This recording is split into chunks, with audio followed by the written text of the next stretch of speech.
It's Nolan. Now, before we get started, make sure y'all hitting that like button. Make sure y'all sharing it on your respective platforms. Let somebody know what we're doing today. Now, let's get into the show.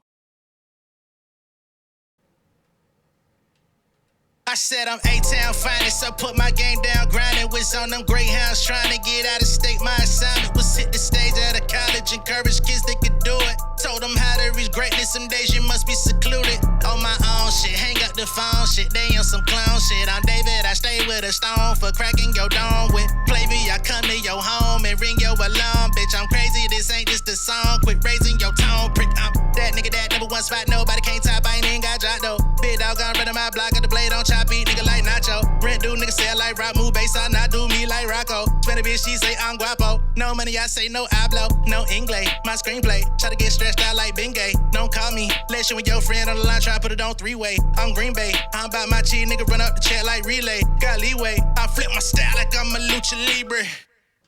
What's going on, beautiful people? It's the kid J Nolan here. Welcome back to another episode of Inside the Industry, your number one source for music, entertainment, commentary, and breakdowns. Hope everybody's doing well out there this evening. In this particular video, we're going to be getting into Megan Thee Stallion and her Coachella, aka Megchella Weekend 2 performance that just happened a few days ago. With everything that's been going on in the game in limited time, I haven't been able to really get into it, but we're going to go through the set. We're going to talk about some of the Megan Thee Stallion news that has come out since then. And of course, we know that she is preparing to release a new song single on Friday, whenever. We're going to get into that as well. And yeah, let's just kind of go from there. Okay. Now, one thing that we talked about last week when she performed at the first weekend in Coachella was, of course, the song selection. We got into Armand and his reaction about the show last week. I'm not really sure what his assessment of this week's show is. But a few modifications were made for sure this week. Perhaps some things that he would have been happy about. We'll get into it. And I think ultimately she went out and did her thing once more, right? She rocked the fuck out. They got the sound right this time. She didn't really have a lot of sound issues. Not only was her sound good and crisp, but you were also able to hear the crowd. That was a problem that a lot of the fans that tuned in on week one had, was like, yo, the crowd sounds dead, not really understanding. Of course, there were a couple moments where you could hear them when they erupted, but getting into week two, you heard a lot more crowd interaction. You heard a lot more people singing along to the records or being excited about portions in the song where she was getting into the parts that they liked. So it was definitely a little bit more production value and like energy coming from the entire, Coachella Park, rather than just Megan being up there doing her thing and then people being confused, like, where's the energy, where's the crowd participation, all that good stuff, right? She did make a couple of modifications to song choice, which is something that I predicted would happen. She stuck to a majority of the same selections, but the ones that she did switch definitely had had some importance. You feel me? She got out there, and let's just go through the lineup since we're here. Disregard that Mamushi up top. She didn't open the show with Mamushi. I think Stallion Access got a little overzealous when putting that on there. As you can see, she closed out the show with Mamushi the way she intended to last week. But she came out, did Ungrateful once again. She did Thought Shit. She did Wannabe, Freak Nasty, Girls in the Hood. She did Where Them Girls At, Savage, TYG, Rilla, He Think I Love Him, Both Ain't Shit. You know what I'm saying? So she kind of stuck to a lot of the records that were done before. But then you get into Cobra, which was missing last week. She got into Hiss, which was missing last week. Of course, again, that was what Armand Wiggins wanted to see. Like, why you gonna get up there and do the whole Bigfoot thing and troll with that, but not perform the actual Hiss record? Well, she went out there and did both Hiss and Cobra. You know what I'm saying? Because Cobra wasn't so much of a diss record, but it was really a, this is what's been going on with me lately. Can't believe this nigga cheated. This nigga did this, and this. You know, going through her situation. And then she followed up with Hiss, which actually came out after Cobra, which was a #1 record, and did what she did. Now, she also performed Plan B. Last week she did Plan B with Queen Latifah. This week we didn't get an appearance from Queen, but we see that they've been hanging out a lot lately. Like this past week or so, there's been a lot of Instagram stories of Megan and Queen Latifah hanging out, having a fucking ball, going out to dinner, doing all type of shit. So I really like how they linking up and developing that friendship, that relationship, man. Really dope. She does Boa, which is also a part of that series, the Cobra Hiss Boa thing. She did Captain Hook, which was also performed last week. You know, this Captain Hook steel tipping shit is fire, by the way. I just gotta say, I would really love that mix. Just send it to me, somebody. Like, for my own personal use. Surprisingly, she did Miami Blue. Now, with Miami Blue, of course, that's the record that features Big Crit. King, remember in time, I really, I'm not gonna lie, I wish she would have invited Big Crit to come out on stage and do that record with her. Even if he didn't do his verse, I don't know where Crit was in the world, if he was booked at his own thing, spending time with family, producing a new album. I don't know personally. But I really wish they could have gotten that done to bring him out, because he's like one of the last living like descendants of Pimp C. You know what I'm saying? Like that vibe, that style. You could say other folks, but like Megan Thee Stallion and Big Crit are like known for being like embodying the Pimp C essence. So to see that on the Coachella stage would have made me happy, even if he just got up there and did the fucking hook. You know, who wants to fly into town and just do the hook? But I think that would have been an amazing moment for both of them, and it would have definitely gave him a little bit of extra steam. Because even just hearing his voice through the speakers at Coachella was a big fucking deal. Because I can't remember the last time he might have been there. But that's probably the only caveat that I was like, I wish they would have made that happen. Of course, she did Bigger in Texas, which is still one of my favorites.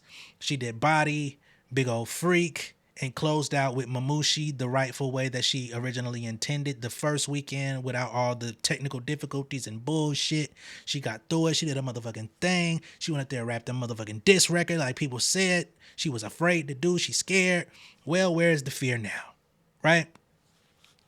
And I want to reiterate, ain't no smoke for Armand Wiggins. We good, we cool. I'm just bringing it back up because that was a big critique of his. We did a video talking about it. She came and I ain't gonna lie, maybe she heard him, maybe she seen his video.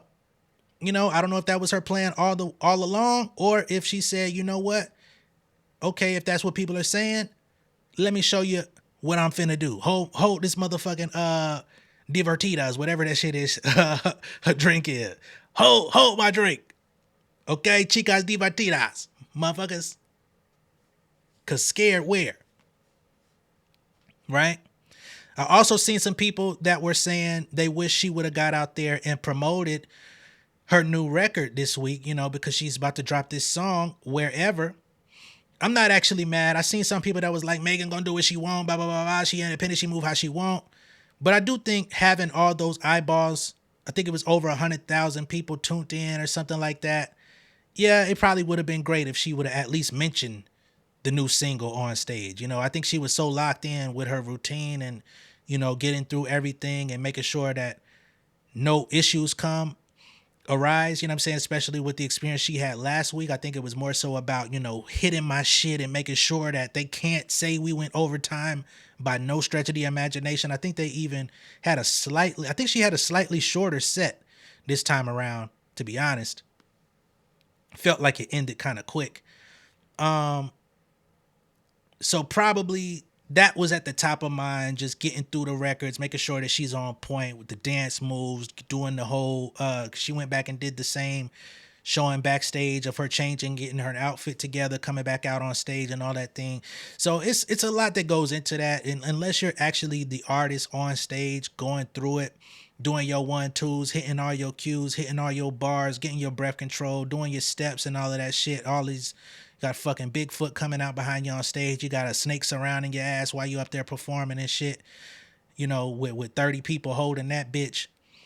Yeah, you might forget a couple things to say, hey, I got a new single coming out this week. But I do think it would have worked in her favor just to mention it. But it's not that big a deal. I mean, the song's finna drop. I just hope it's not affected. Now, speaking of the Coachella show, the stats have been released. Coachella on X, and Megan Thee Stallion was the top artist mentioned throughout both weekends. Okay, she had shit, man. I thought T-Pain was definitely up there as a contender, but it was Megan Thee Stallion, especially coming off of 2 back-to-back stellar performances, doing your diss record, doing this. That motherfucking Ungrateful, you know, really, really hit. I know, shit, even my posts that I put up of her performance on both weekends definitely did pretty good numbers on social media, on Twitter. So much so that Coachella tried to goddamn knock my damn Twitter out the game. And it's crazy how I'm coming out here helping to promote y'all show, promote the artists on y'all stage, and y'all want to try to knock niggas out for sharing a fucking 2-minute clip from the show as if that's taken away from something y'all got going on. But hey man, send y'all social media and PR teams to come fuck with me, man. Like, I'm getting tired of the fuck shit. Y'all need to go ahead and put J Nolan on the whitelist. All right, I'm one of the most credible motherfuckers out here. I got a lot of journalistic integrity when I talk about people. I don't try to assassinate their character. I try to come with facts before even my own opinion. I'm going to give you a good dosage of my opinion nonetheless, but goddamn, why y'all trying to fuck over the little guy here? But as you can see, Megan Thee Stallion is number 1, Charlie XCX number 2, Lady Gaga 3, T-Pain 4, in hyphen 5. I ain't gonna lie, I did see a lot of I did see a lot of tweets about T-Pain week 1. You know, when he got up there and he was turned the fuck up doing his dances and shit, like he had niggas going digital. Now, week 2, I think people had gotten a little bit acclimated to his show, but still did his thing nonetheless. But Megan Thee Stallion definitely was the star of the show. Now, what I'm finding interesting is y'all moved Megan out the fucking way, cut her sound off and all that shit last week to get Post Malone on the motherfucking stage. And out of 2 weeks, his ass ain't even in the top 5 being mentioned. And he was supposed to be the headliner. You know what I'm saying? The headliner. I don't even see his head protruding through the motherfucking screen. I find that to be very interesting. Y'all better quit playing with the motherfucking culture. This hip hop shit over here, man. Y'all keep trying to move us up out the way. Y'all try to align with us and then move us up out the way. All right, well, yeah, we're going to get the attention on Megan, so everybody's tuned in to Post Malone. No, bitch, we cut that shit the fuck off. That's what happened. We tuned in. Her goddamn lights went out. And motherfucker said, see you later. See you next year. God damn it. Quit playing. But you know, that's how they move, man. They be weird. But getting back to Megan Thee Stallion with Whenever, okay? This is the single artwork for the song. I wouldn't be surprised if she also drops a music video in tandem with it, because, you know, she's one of those artists that when she drops a new song, she's typically going to have a music video to go with it that drops either the same day or the next day. So as we can see here, the album cover, well, the single cover says, "It's whatever, bitch. It's whenever, ho." All right. So it seems like she's back in I Want Smoke mode. Okay. She's got a chessboard on there. She's got an old school on that motherfucker. And she's got 2 of what appear to be catfish motherfuckers on the artwork. Right? And it says a Hot Girl production starring Megan Thee Stallion. And this is a callback thematically and visually to her Fever project. So she's definitely going into vintage Megan mode here. If you go back to the actual Fever artwork, you'll see the similarities between the two. So here we have Megan Thee Stallion starring in Fever. She's the hot girl and she's bringing the heat. right? So you see that same old school in that motherfucker, but now we got the back of the vehicle rather than the entire one. So this is the same horse, which of course is the knight on the chessboard there. And y'all know Fever is one of the more popular Megan Thee Stallion projects. This was like really early in her career when she was really coming out, stepping on necks, making a name for herself right after the Tina Snow. So it's going to be very interesting to see what this new Whenever joint is hitting on, because of course this is a callback to a theme that was already explored previously in her career, you know, and this is probably what, about 6-7 years later, stepping into a new moment, independent, no longer with that 1501 on there, just Hot Girl Productions, her own label, her own shit going on. And it's going to be very interesting to see what this record is hitting on, I gotta say. Now, she does have a very short snippet of some type of visual that's available on social media, super short. Here we have the tweet from Megan Thee Stallion, says Whenever Friday, pre-save now hotties. She's got the link to it here, and then she's got this this snippet here. It's only 8 fucking seconds. Sound like it finna be turned up though. You got a catfish motherfucker. I don't know if that's in the courtroom or what, but in just a couple days, all questions will be answered, okay? But it do sound like, based on the little snippet from the beat, if that is in fact part of the beat, this shit finna be turned up, okay? It's whatever, bitch. It's whatever, whenever, ho, whatever. So just stay tuned. Now, I ain't trying to get on a Rock Nation payroll or nothing, but Rock Nation, y'all need to reach out to your boy too, man. Put me on the whitelist so I can react to her shit without no issues, without no interruptions, without no copyright claims, man. You know what I'm saying? I hold Megan down to the degree on this motherfucking channel, man. I ain't saying I need benefits, but I need at least a little something, man, where I can react to her music without no restrictions. You know what I'm saying? Make that happen, man. And maybe one day we could get that interview aligned, but I'm quite sure I got to grow my channel a bit more before she's comfortable coming on here. Just do a call in. You ain't got to come in the studio. My studio's in my house. You ain't got to come to my house. Just do a call in like Chapo and I'll Be Back did. It'll be all good. Give me 20, 25 minutes. You know what I'm saying? We could talk, just get into, you know, life as it currently is, getting into Act 3. I'm good for it, baby. You know what I'm saying? We ain't got to go through none of the scandalous shit. Just talk about the music and where you're at and the process of being, you know, your own boss. Let's chop it up. That's inside the industry. We here to talk about artists that are their own boss, navigating their own ship. You know what I mean? But we'll see. Whenever time permits, I'm here. But yeah, man, Act 3 is on the way. She has been recording it. I believe that this Wherever record is going to be a part of Act 3. She says that, you know, she was trying, just a few weeks ago, she said she was trying to figure out the artist that she wanted to also feature on the project. We know that Doechie's name came up. She said she would love to get in the studio and create something from scratch with Doechii. I don't know if they've had the opportunity to link up and get in the studio yet.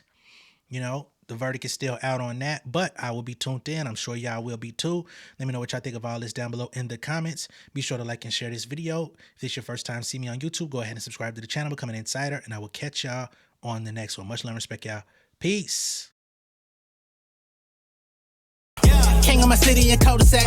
Coming out swinging like soldier rag. Leading my people like quarterback. Boy, I study this shit, I'm an almanac. Had to get up and grind. Knowledge is booming, I'm here to apply. Came with the chip and the dip, it just single the mind. We finna do more than survive. I need my check. Spinning the block for the Gouda. We hitting the jeweler to flood out the net. We don't do beef for computers, I'm straight out the sewer. We come when you rest. Niggas be looking perplexed, so keeping my foot on their neck. No map, I trust my gut for the quest. But drama, I'm fully abreast. I was ready for years and they doubted me. All of a sudden they tell me they proud of me. I been dropping these haters like calories. Cross I'm out, I came back with some boundaries. Stand for my honor, but too raw, no corner. Packing the stick with a drummer. When I catch my bad, won't fumble. I done came too far to be humble.